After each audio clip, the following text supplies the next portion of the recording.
নেদারল্যান্ডসের batting score কার্ডটা যদি একটু দেখতে পারি আমরা, সেখানে এঙ্গেলব্রেক্ট 22 বলে 33, স্ট্রাইক রেটটা খুব ভালো ছিল, রানও ভালো করেছেন। একই সঙ্গে 16 বলে 26 করেছেন বিক্রমজিৎ সিং, এবং এডওয়ার্ডসের 23 বলে 25।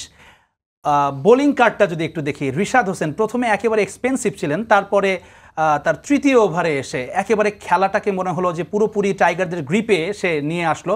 এবং মুস্তাফিজ একটা উইকেট পেয়েছেন, তবে তার ইকোনমি এইটা আসলে কতটা গুরুত্বপূর্ণ যে আমরা ব্যাটিংয়ে পার্টনারশিপ দেখি। আপনি যেটি বলছিলেন সাকিব এবং জাকির আলী লাস্টে একটা পার্টনারশিপ, বা মাহমুদুল্লাহর সাথে সাকিবের পার্টনারশিপ, বোলিংয়ে মুস্তাফিজের সাথে রিশাদের পার্টনারশিপ কি আসলে আপনার কাছে মনে হয়েছে কিনা এই ধরনের, যে এক পাশ থেকে চাপ তৈরি করা এবং অপর দিক থেকে উইকেট হয়? মানে টি-20 তো সময় নেই, একটা ওভারে যদি একটু কম রান হয় পরের ওভার দিয়ে সেটা মেকআপ করতে হবেই হবে।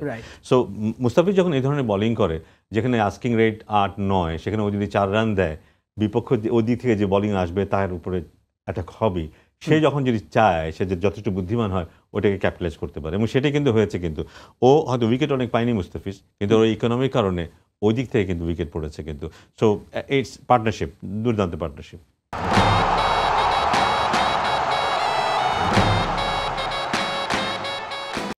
তাসকিনের পারফরমেন্স আছে বা তানজিম সাকিব, তাদের বোলিং আপনার কেমন লেগেছে? ভালো বোলিং করেছে। তাসকিন 30 রান দিয়েছে, পুরো 4 ওভারে স্পেল করেছে এবং 2টো উইকেট নিয়েছে। প্রথম ব্রেক থ্রুতে পেরেছে। প্রথম ব্রেক থ্রুটা খুব জরুরি, কিন্তু একটা মোমেন্টাম আনার জন্য। যদি প্রথমে 20-25-30 রান হয়ে যায়, এখনো উইকেট পড়েনি, এটা খুব ইরিটেটিং, এমন একটা চাপের ম্যাচে খুব তাড়াতাড়ি আমরা উইকেট পেয়ে গেছি। কিন্তু একই জিনিস হয়েছে কিন্তু তানজিম সাকিবের ক্ষেত্রে, দারুণ একটা রিটার্ন ক্যাচ, আমাদেরকে দ্বিতীয় উইকেট দিয়েছে, অসাধারণ ক্যাচ, এবং সেটা কিন্তু ওদেরকে চাপে ফেলেছে। কিন্তু তারপর আমরা কিছুটা ইকোনমিক বোলিং করতে পেরেছি, সে কারণে 2টো উইকেট পড়েছে।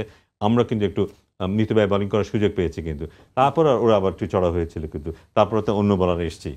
এক্স্যাক্টলি। আমরা সাকিবের বিষয়গুলো নিয়েও কথা বলবো আরও বিস্তারিত, এবং বাংলাদেশের যে এই মুহূর্তে অবস্থা সুপারহিট সব মিলে।